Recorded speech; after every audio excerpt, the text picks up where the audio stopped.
Good afternoon. Welcome to another week of We the People. Today is President's Day. It is? So it's a holiday. And Jerry's not here, but we've got a guest. Many of you already know, Urania Petit, the Working Families Registrar of Voters. And she gets to enjoy the holiday. You know, she's a city employee, so they all get the day off, yeah. Sorry for the phone ringing. Yeah, you might turn this down. We're gonna talk about a few things: the upcoming town committee elections, getting people out to vote, the November elections, which I think we may have a candidate here with us for the November election. We'll have to talk about that potentially. Is it me? What am I running for? Are you gonna run for registrar of voters? Okay. All right. So, my microphone is already giving me trouble here. I can hear it scratching in there. But Well, anyways, hello everyone out there. Hope you're doing well today. do you have your community notes today? Well, I don't have a lot, but I wanted to mention, as you all see, I have on Hartford High, Don't Rock the Pub shirt on. And the reason I wear this shirt is because Hartford High, the boy basketball, they're 19-0. Tonight they will have their 20-0. Oh, they're great players, I'm telling you. So excited watching them play. I wouldn't brag too much. Look what happened to the UConn women. I know. And isn't one of your people on your town committee slate, doesn't he coach at Buckley? Who's that? John Phillips, I believe. No. John Phillips, He John coaches Phillips coaches at freshman. Buckley. Yeah. He coaches basketball at Buckley. Yeah. Mm-hmm. But So anyway, so I wanted to just show my shirt off to make sure everyone see, you know, Don't Rock that Pub, and Hartford High still got something going for it. Don't rock the pub. Don't rock the pub. And the other quick thing I want to just mention, if you all remember that today is the last day for the ice skating ring in Bushnell Park. Oh, I thought yesterday was the last day. No, today. It goes through today? Today, yeah. I thought it was very successful, and I think that's something, if it can happen every year, that we should have it. Just remember, our Hartford, what do you call it? Greater Leadership, Greater Hartford, were the first team that put a high quite a few years ring. ago. Yeah, in Bushnell Park. It was 201, I think it was. Well, and Urania is doing a special performance down there at 6. Oh, okay. So she's gonna be ice skating down there. She'll be skating in her little tutu outfit, Okay. doing spins around the ice. So we hope everyone will go down and watch it, get the last of it in. I think that was one of the great things that the mayor did. The lighting, the new lightings and stuff like that. Well, they got beat up pretty bad last year, Well, so this that year was they the did first. this Yeah. year they did much different. And let's face it was not that good the first up. I think he's done a great job for the Christmas holiday and New Year's and everything. And I think these are the stuff that we need to have. Yeah, and it actually did bring some community. people downtown. I think they said it was over 50,000 people skated. But did we ever get them to go into the stores and buy anything? I'm sure one or two of them did. Most of those stores were all closed already anyway. Yeah, one or two of them did. So They probably patronize the restaurant, but the stores are gone out downtown. yeah, there's not a lot of retail left, but there are still some good restaurants. There's Right. a lot of good events to go to, whether it's at the XL Center, or the Bushnell, or the Hartford Stage. So there's plenty for people to do. And again, downtown. I need to just kind of integrate how wonderful it is. Hartford Public Library put on this jazz series that, I mean, I went yesterday after what I did at the Bushnell, and I went there and the place was packed. So again, there's great stuff happening in Hartford. I know most time we don't talk about the great stuff. We get focused on the bad stuff, but you know, I think that's human nature. Yeah. But we do need to talk about some of the good stuff that happened in the city of Hartford. So these are some of the great stuff that happened in that, you know, and again, I'm hoping that the Hartford Public Library will build a little cafe inside that front of the library so we can have a... But wasn't it set up for that? Wasn't there something I don't know. It is set up for that, but I'm not sure what's holding it back. Yeah, but I think it could help that library in a lot of ways, you know. I think it would benefit the library to have a little cafe, just like the Bushnell. They have a little cafe, you have a little, you know, something to eat or drink before you go into watch show. And I hope this is going to be a trend for the library. As I said, Hartford Public Library is like no other. It's a wonderful place. yes, it They've is. done so much stuff. Yes, You it know, has. and I think these are the stuff that we need to highlight in the city that's happening. Speaking of the Hartford Public Library and the things that they're doing, coming in March and April, we will be having, when I say we, because I'm part of the panel that's planning this, it's called Adult Learning, A Pathway to Change. And basically we want to bring the communities together where we would have a fall session or maybe free session of 2-hour conversation on what we can do to help the adults, the immigrant, the receiving, and Hartford as the receiving community. And Kevin, I know you will be on that because you probably will have something to say about it. But just to try and get us working together and what will work best for Hartford in terms of the immigrant community and the host community. Yeah, And the immigrant committee, you know, they most of them don't seem to get involved with anything. And they need to know what are the opportunities out there that they can get involved with, and how do we do that? And I think the library is doing a great job. Is trying to put these things together to educate people about how we could do it. So it's almost like I call the library a one-stop shop. Yes. There's so much things going on there. Well, it'll be interesting, you know, talking about the library and education and things. You know, I'm not sure we've got that third public access channel for education, and why we're not using that for English as a second language, that people could sit home in their living room and watch.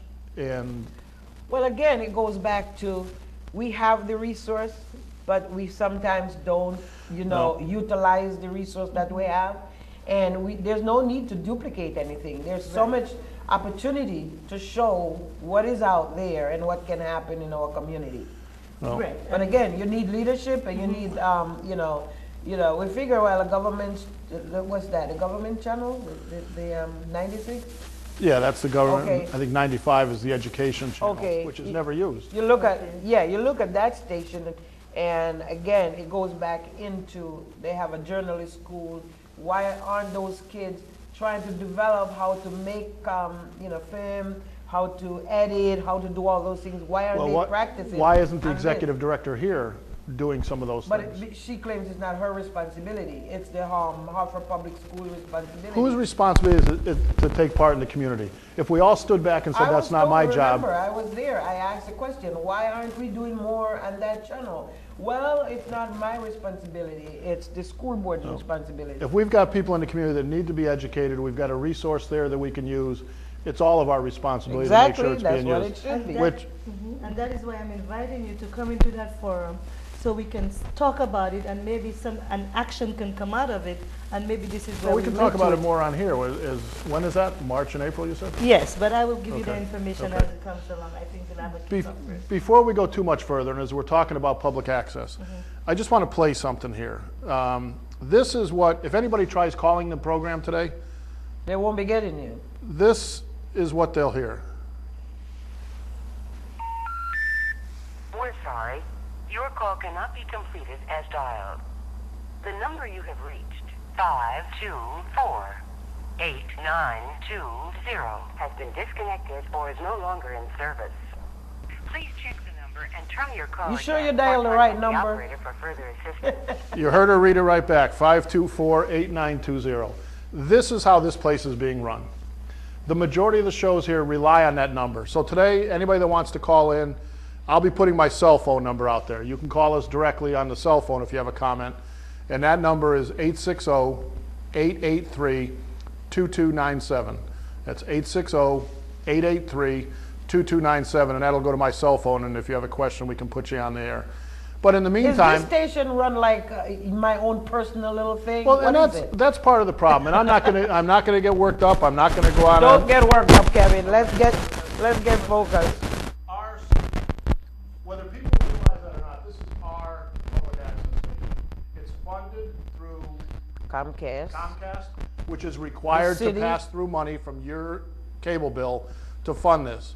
It's also funded by a scope of service that Hartford Public Access provides for airing council meetings and things like that. So whether it's through our cable bill or through our tax dollars, we're paying for this place to be run into the ground. And we need to have people call in. The executive director, you can reach her by calling 860-524-8621. That's 524-8621. Ask for Billy Screws. Ask her why nothing works. Ask her why you're hearing the crackling on our microphones. Ask her why the phone number's been disconnected.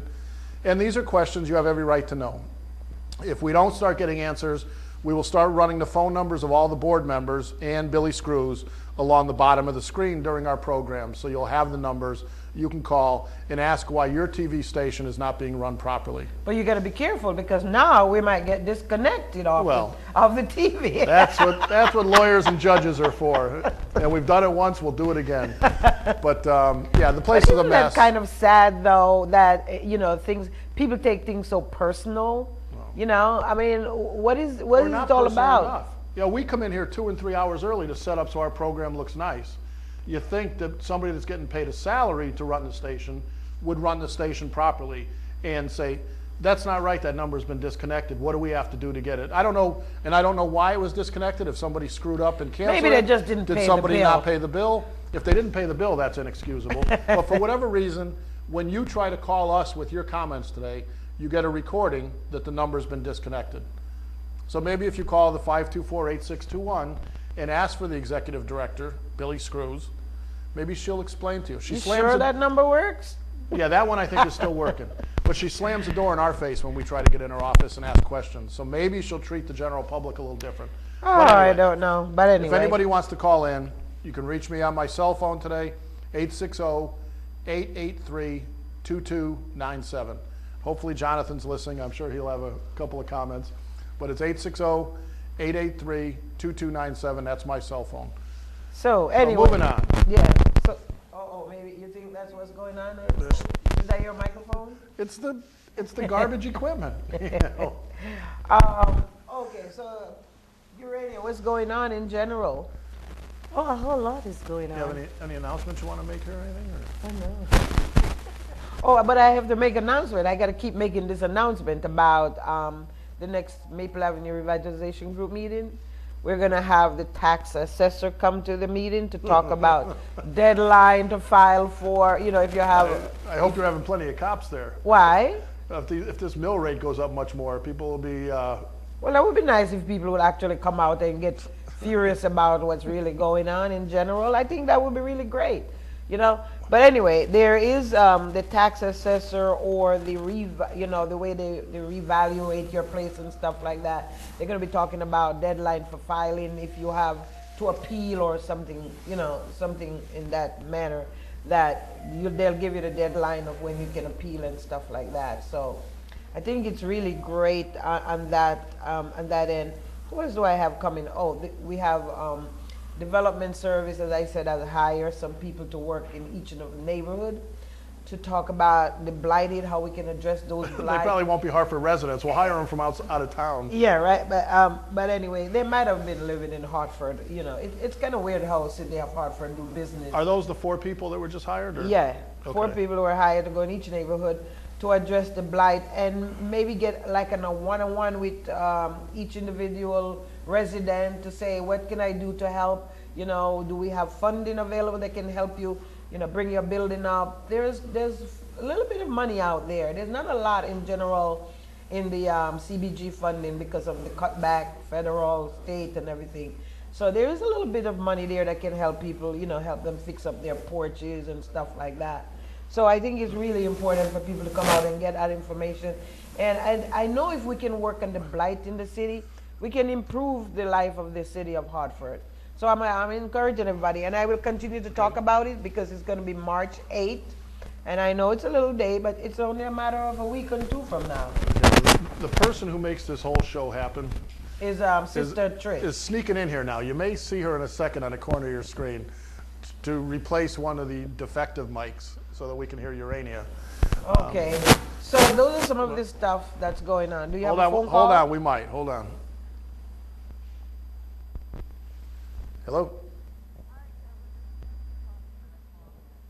Okay, do you mind if can I put you on the air? Okay, hold on one second. Let me see if I can do this right, but hold on. Is there a speaker? Okay, can you hear me? Yes, I can. Okay, go ahead. They should be able to hear you. Better than last time when I got blank. I tried that number that you told me to call, that 860-524-8621 is working. And I asked them about the other number. They said they're switching to Comcast. That's why we can't get that number today, because the technician is in their house switching the number, switching that 860-524-8920 to Comcast. We'll check on that. I don't see any technicians that have come in here, but I can't say that they didn't. But that's the type of thing that's how I called in, you know what Yeah. I mean? That's how I found out that's what's going on. Yeah, their main number is working, but there's no excuse for that. You know, if you're running a business, the number should be cut over as soon as AT&T switches. You go to Comcast. There shouldn't be any interruption in the service, and that's just the way this place is run. The picture is beautiful today.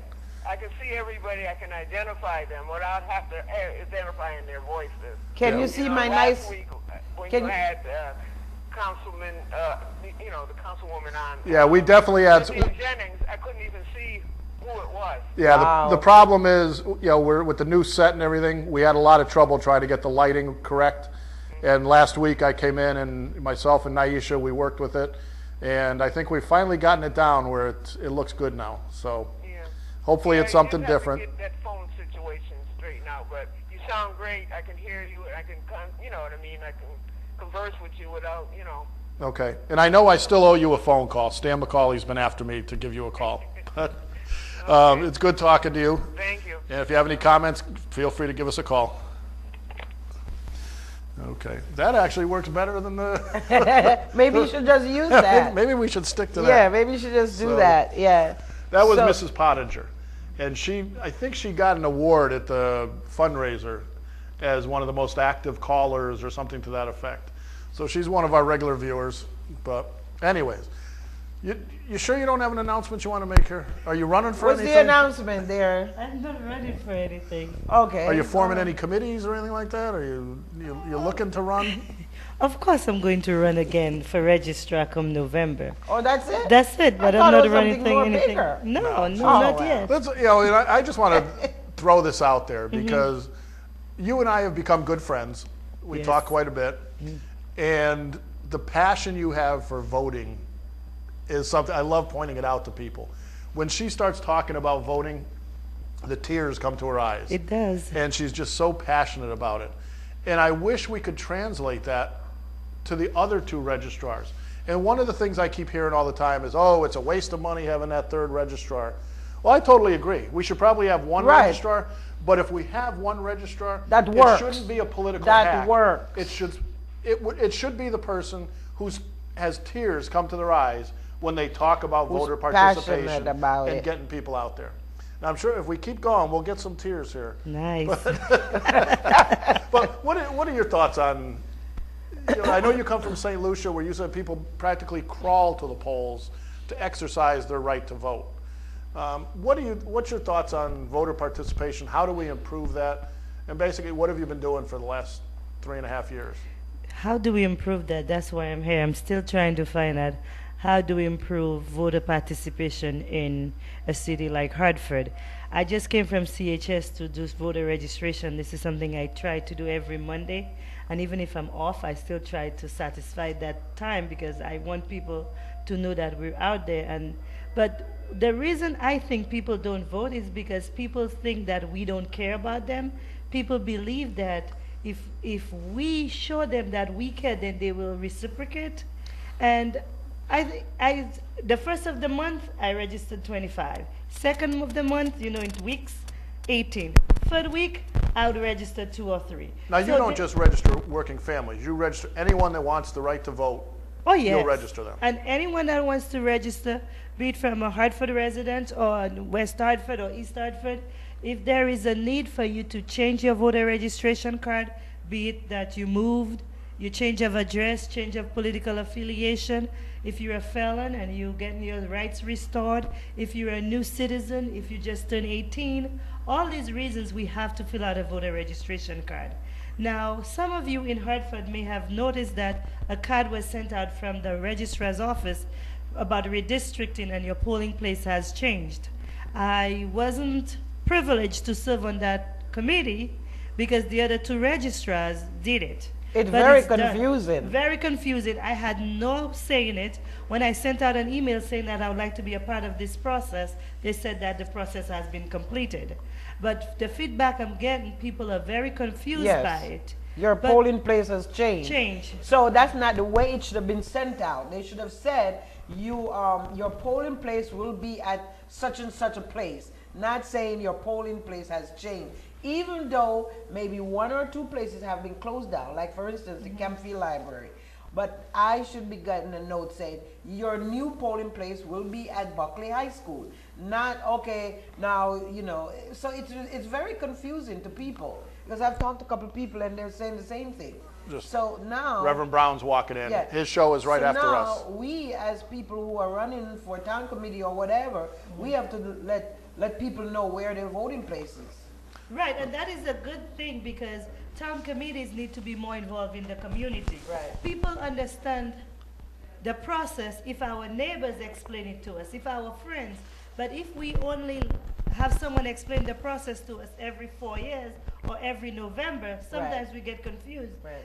And the difference between my passion and being in this country, in St. Lucia or in the Caribbean, you probably have an election every 4 years.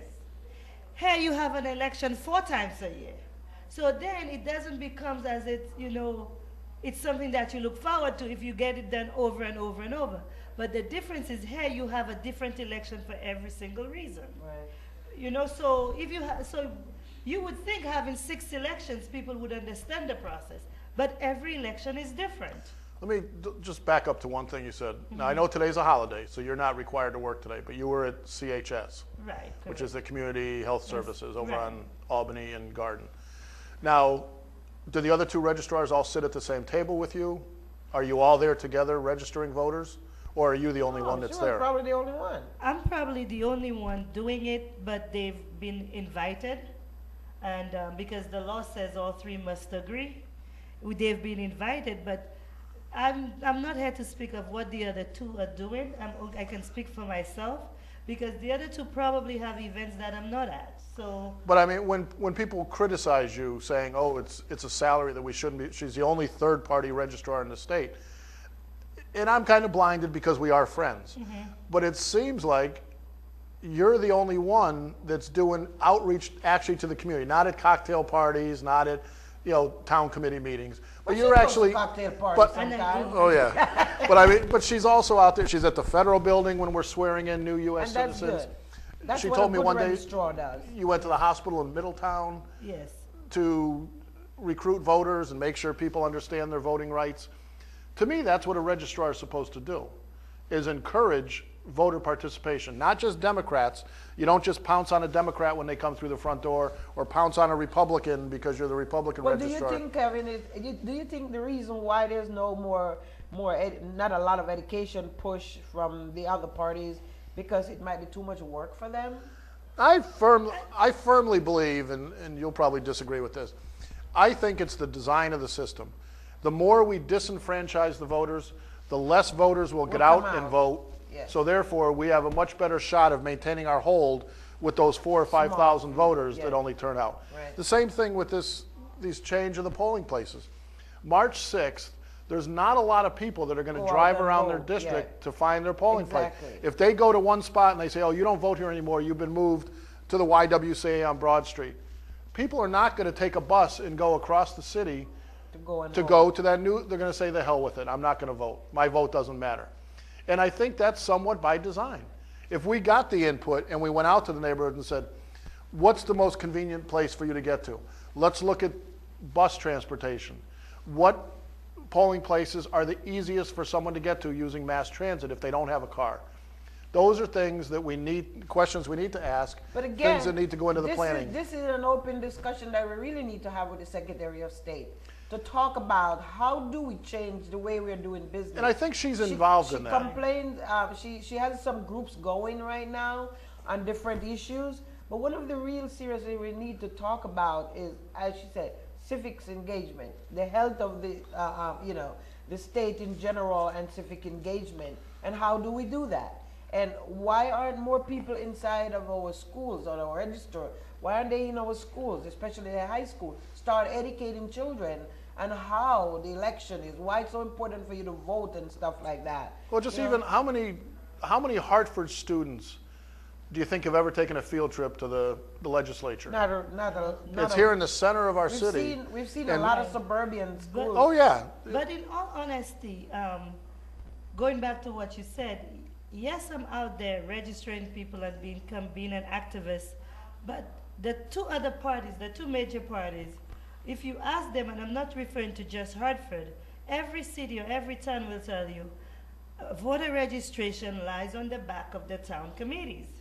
So the registrars feel that the town committees, and I've never been to a town committee meeting to verify that, but they said that their voter registration and outreach is something that the town committee does. So maybe the town committee doesn't So- know that. Yeah, So so- because nobody's educating the town committee of what their roles and responsibilities are. And I think just recently I asked someone, what are the roles of town committees? And they said that it varies from different town to town. So why don't we Well- have one set level of, what And is they it? probably have it, I just don't know, because working families, we don't have a town committee. So I'm not sure how town committees work when it comes to voter registration. But voter registration should not just be something that the registrar office does. I think every organization, nonprofit, faith-based, and speaking of the high school, we do go to the high schools. And currently we're working on a calendar so that we can go into the high schools and register.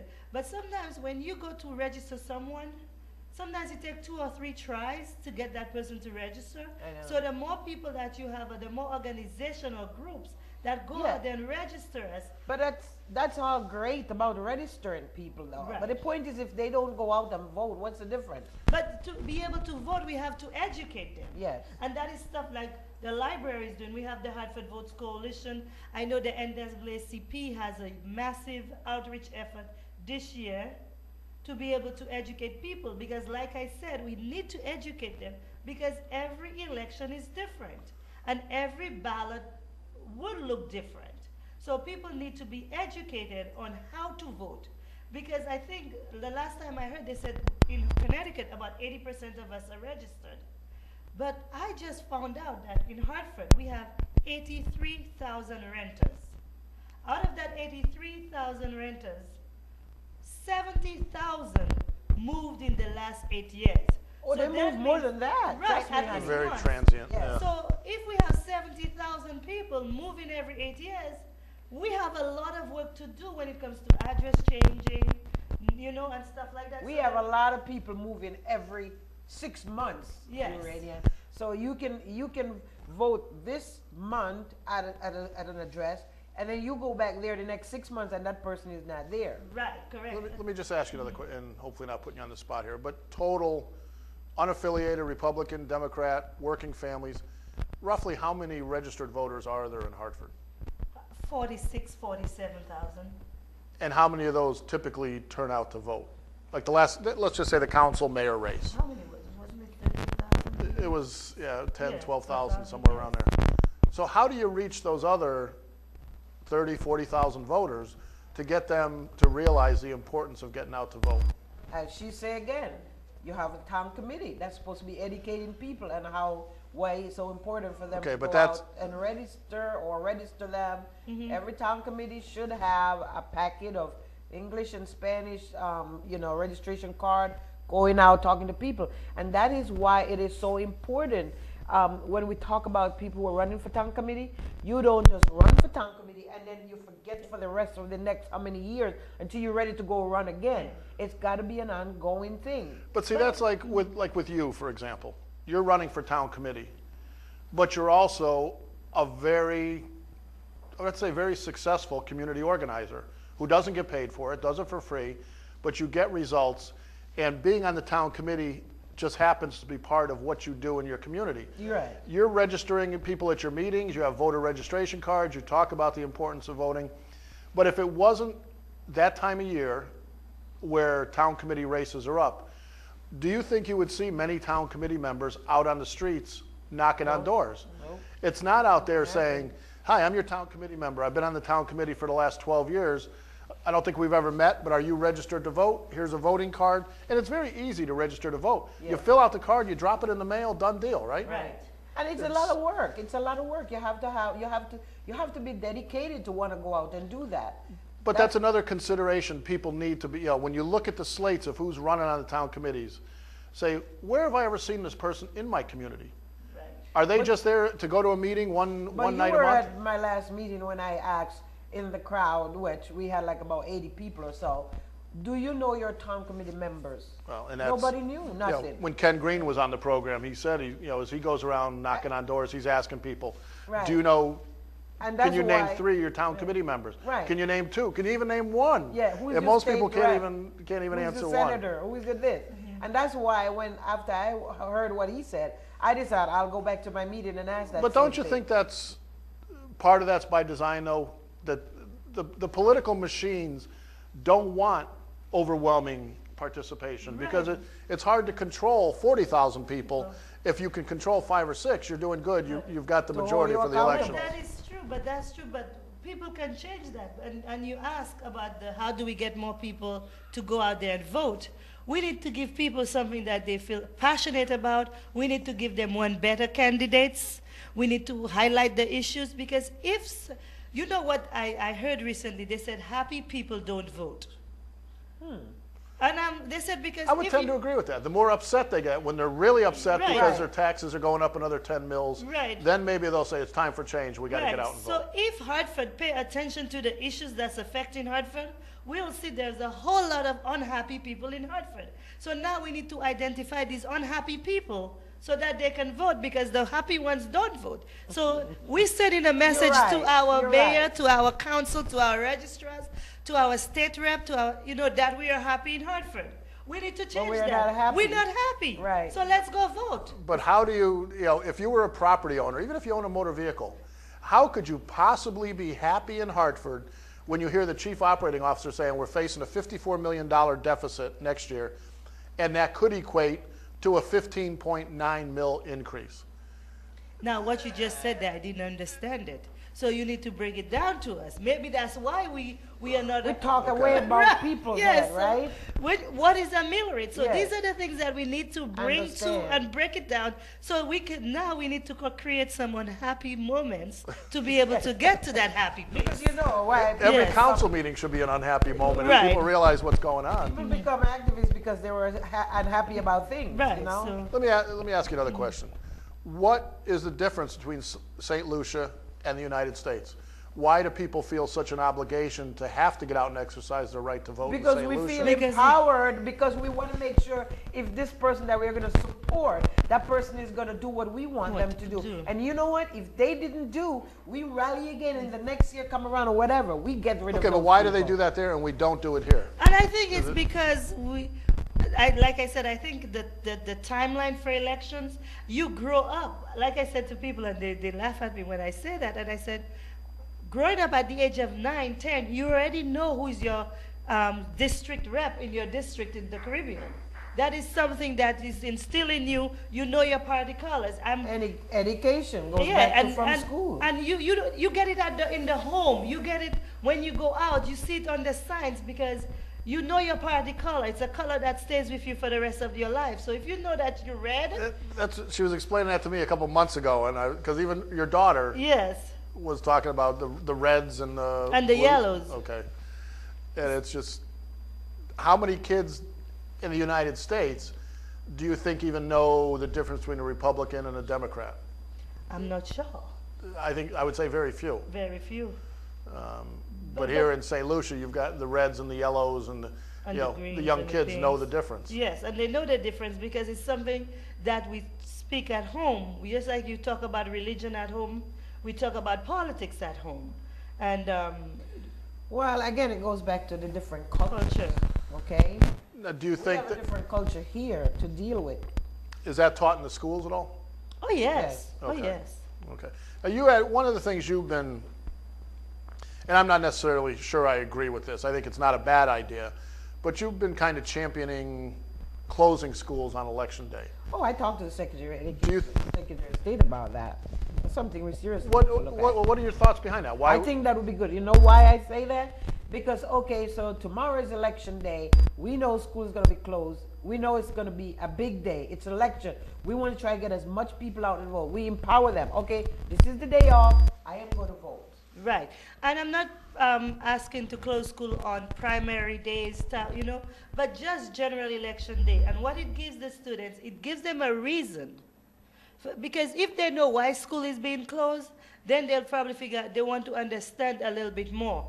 But if for several reasons, for security reasons, parking reasons, but the main reason is to teach the children the importance of a vote. My daughter called me one day and she says, Mommy, school's closed. And I said, yeah, why you don't have any school? She says, Mommy, today is collection day. And I said, collection day? She says, yes, we have to go collect the votes. Because in her mind, she was working with my brother all this time to gather people to register, to talk about the politics, to talk about the issues. She went to the political rallies, and to the day of elections, she was so happy. She says, all I have to sit is wait, because today is the day we're going to collect our votes. And at the age of 9, if this child can tell me the meaning of election day, and she refers to it as collection day, I'm like, that is powerful. The fact that now she's like, I've done all the work, now I'm just going to collect. And one of my slogans for registration is, let's reap the vote. You register them, you educate them, you activate them, and they participate. Right. It also educates these young people about what hard work means. And Right. when you do work hard, you can see the result. Okay? I think we have a different mentality in America about, you know, everything is given to kids, given to kids. There's nothing about going to work hard, you need to do this and do that, and you'll achieve. Right. You know, so I think because of what we do, I mean, in our country, every kid have to pay for lunch. Right. Okay, there's no free handout out there. In this country, what do? Yeah, come and have lunch. And they take it and sometimes don't even Well, eat I think it. that So also- getting the free mentality. Yeah, that's that you don't have to work for anything. But if Yes. you know, we'll give you a free cell phone, we'll give you free meals, we'll give you this, we'll give you that. free mentality. But going back onto the excitement of it, my daughter, my brother who was in the Red Party would have a red vehicle, wear a red shirt, and they would have those loudspeakers. So every afternoon after school, my daughter would go with my brother. So after elections, when all that had happened, it was a low for her because all that excitement. So she's expecting, you know, maybe another 2 years to get that excitement, that feeling again. Yeah. Let me just put my phone number out again, since for whatever reason the phones here aren't working. They've been disconnected. 860-883-2297. That's my cell phone sitting right here if you want to give us a call. Everybody can have it on the I screen. don't know if Trish has the capability to change the graphics, but 860-883-2297. Give us a call. We'll answer it here and put you on the air. Okay. So anyways, this year on your schedule, you've got town committee coming up March 6th, Yes. a Democratic town committee, excuse me. And then that Something in April, too? The Republican presidential primary, Okay. April 24th. And that's only April? for Republicans. Yes. And that- then in August, I believe August 13th, I'm not too sure, is the primary, and election is November 6th. Now, the August, is that for any statewide offices, or is it just for, actually, yeah, It's the there's state rep primaries, and, registrars. Yeah. oh. Now, how do you know, and this is funny because before I ever even met you, and I was still on the Republican town committee, and I felt that the Republicans were drastically underestimating the Working Families Party. And then we saw them take a couple seats on the Board of Education, take a couple seats on the council. Now they have 3 seats this year. But this was 5 or 6 years ago when I was on the Republican town committee. I had said that anybody that underestimated the Working Families Party was doing it at their own peril. And I said right at a town committee, and if they have a way to get a spot in the registrar's office, they're going to do that. Now, how you researched that and found out how a third-party registrar would get elected. How did that happen, and what's the requirements for that? Basically, it happened one night while we were campaigning for city council, and we were reading up something for city council, and I just ran across it, and I said to John Green, the executive director of Working Family, the law says they can have up to 4 registrars. So, you know, I'll be willing to take that spot. And he said, you would? And I said, yes. So when I ran for city council and I wasn't successful, then I just knew that was what I needed to do. But voter registration has always been my passion. And having the ability to run and become registrar was like, oh my Lord, my dreams have come true. But all you had to do is get one more vote than the lowest vote of the other two registrars? Of the major party. So, Major party. yes, so say for instance, 4 of us decided to run for registrar. In order for all 4 of us to be seated, the 2 minor party would have to get 1 more vote than the major party, and in this case in Hartford it's the Republican. So across the state there is an opportunity for 4 registrars of voters. So this would, because most of our major cities are heavily Democratic, and correct me if I'm saying anything that's wrong, but the Working Families Party is very close to the beliefs of most Democrats. Yes. So in all of our large cities, the Republicans are really the smaller of the parties. So this could actually happen in any heavily Democratic town or city if a person came forward to run as the Working Families Registrar. It could very well happen in any town, right? Yeah, it could happen in both sides. If you have a heavily Republican town, it could happen in that Hello? town. If you have heavily Democratic town, it could happen. If the third party registrar candidate gets 1 vote over the major party, it can happen. Hold on 1 second. Okay, we'll go back to that in a second. We have another call? Yeah. Okay, go ahead, Jonathan. For believing in the so-called Democratic downtown committee election process. Unfortunately, I don't think the majority of the residents in Hartford actually had that same belief. I mean, honestly, you can't believe since November that the mindset for the residents has made a 180-degree turnaround. No. But I'll try to keep everything positive, and hopefully the residents can buy into something to translate into real political empowerment that might translate into economic empowerment. But I don't see where that process is in place within the next couple of weeks. But given that, Kevin, you said last week you really didn't want to get into the issue that I tried to address to you. I'll try to keep it very simple. John Linder, I believe, was the journalist that wrote the articles regarding CRT. Right. And CRT started it way back in the 60s. It's supposed to be an anti-poverty agency. So it operates under a $100 million budget operation on a yearly basis. But yet, if you check the statistics in Hartford, we have the highest child poverty rate, we have the highest unemployment rate, and every particular important category that translates into poverty has not been reduced. And if an agency that powerful is not bringing down those statistical data, and I commend CRT for what they're doing. I'm not trying to knock CRT. I think they do a lot to help people in the community. But the poverty rate and the unemployment rate and the underemployment rate continues to be a major problem in the city. Would you have the ability, Kevin, to get in contact with John Linder or someone from CRT to really find out what's exactly going on, especially with Paul Puzo has been reported not really having an office or working full-time at that office? Thank you. Okay. This actually, I think, is working out pretty good compared to what we usually go through, but Jonathan, as usual, asks a lot in his questions. And I think one of the first things that and I know we agree on this, but the political parties don't have the power. The people in those parties have the power. And we see in Hartford that it's not the average person that's on the street that has the power. It's people that live outside of Hartford, or people that claim to have residences in Hartford but live at marinas in Old Saybrook, get positions at the MDC, things like that. And they're not concerned about you or I, Jonathan, or the majority, right, or the majority of the people in Hartford.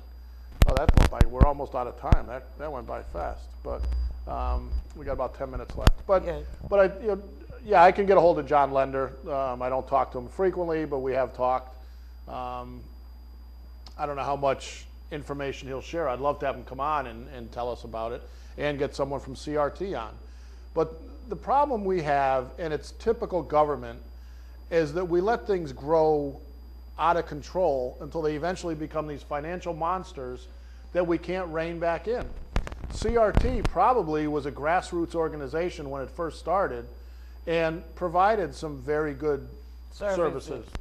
But now, because through the 80s and 90s, money was thrown at these nonprofits because the government was fat and happy, they grew to these monsters that in a lot of cases lost sight of what the So goal it become was like supposed to be. top-heavy kind of thing. When you've got the executive director at CRT, until they reined it in a couple years ago, when you've got the executive director of CRT making more a year than the governor of the state of Connecticut, something's wrong with that. There. Something's How does wrong. nobody notice that? And it needs to, okay.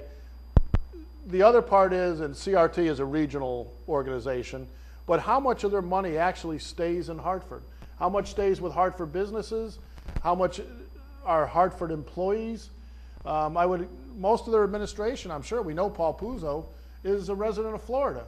So that's not money that's going back into Hartford's infrastructure.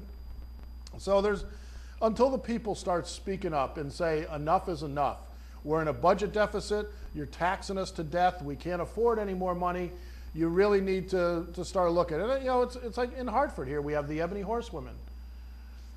Probably a good organization, probably does some good services for kids, but there's a real problem when the executive director or the president of their board takes $120,000 a year for herself and her husband. Something is wrong with that. And we need to look at those things. Are we getting the best bang for our buck? And I'm not singling out the Ebony Horsewomen. It's one that's on the top of my mind now, but we've got those across the board. I'm on the board of directors for a group that's, a nonprofit in the city, and our executive director lives in New Haven. How is that right? If you're an organization, Hartford 2000, their executive director or their staff consultant, whatever she wants to call herself, for years, lives in Wethersfield. Now, do we need to hire somebody from New Haven or Wethersfield to come and tell us what the issues are in our neighborhoods? No. Those should be people that live in Hartford, that are out there every day facing the problems in our neighborhoods, that are getting paid to make them a better place. That's just common sense. That's not rocket science. But do you see where everybody wants to experiment in Hartford? Well, everybody wants to experiment. Okay. Because we'll throw money at them and we'll not ask for any accountability. What do we call it? Poverty pimps? We've got a lot of poverty pimps. It's not a popular term with the pimps themselves, but the reality is they're out there. Said, right? They're out there, and they're making a very good living off of us. And you look at that, even town committee members. There's a member in the 7th District who I'm running against, has probably, according to what the information the treasurer gave me, has received checks from the city for $2.3 million over the last 8 or 10 years. What has he done to make the city a better place? And those are the things we need to look at. Who's on the town committees, and not just because we're running, but whoever we elect. Are these people there for the best interests of Hartford? Are they there to line their own pockets? And that's something that we've really got to start addressing if we're going to turn this city around. You've never had your hand out. I don't have my hand out. Urania, you get a paycheck, but I think you'd be happy doing it for half of what you make, which we could maybe cut your salary a little bit. There's an idea. But no, you can tell who's genuine and you can tell who's a phony. And we've got a lot of phonies in this city that are only care about maintaining their paychecks, keeping the gravy train running, so they keep getting the money for themselves and their friends. Why we can't, our people in the city lives can't improve, because that's not the intention to have them improve. Because if they're improved, that means they're not going to be needed. Well, do we really want to fix all the problems? If those problems go away, why do we need you? Well, that's why they have to keep it that way. That's why they have to keep it that way. So anyways, you're up for re-election in November. Yes. I wish you the best of luck. I'm sure we'll she talk got to you plenty of before time. then. Sure. So, any challenges So your for you? executive directors, you're the director for the Green Party is leaving, huh? He left already? Trish, No, he's you got to hit still there. play. There you go. Yeah, he's still here. You still there? Hmm Okay. Well, I think he's leaving in April. Oh, in Late April. March, early April. Okay. I'll invite you to the farewell party. Okay. Oh, All we'll right. be there with bells on. Well, Okay. are we almost through? Okay, you ready to roll the credits? Okay, well, that's it for today. Hopefully next week we'll have our phones back. We're going to take up a collection and see if we need to pay the bill. So, Thank No, you. remember, she says she's switching over. okay. Yeah. You can take us out, Trish, and turn up the audio.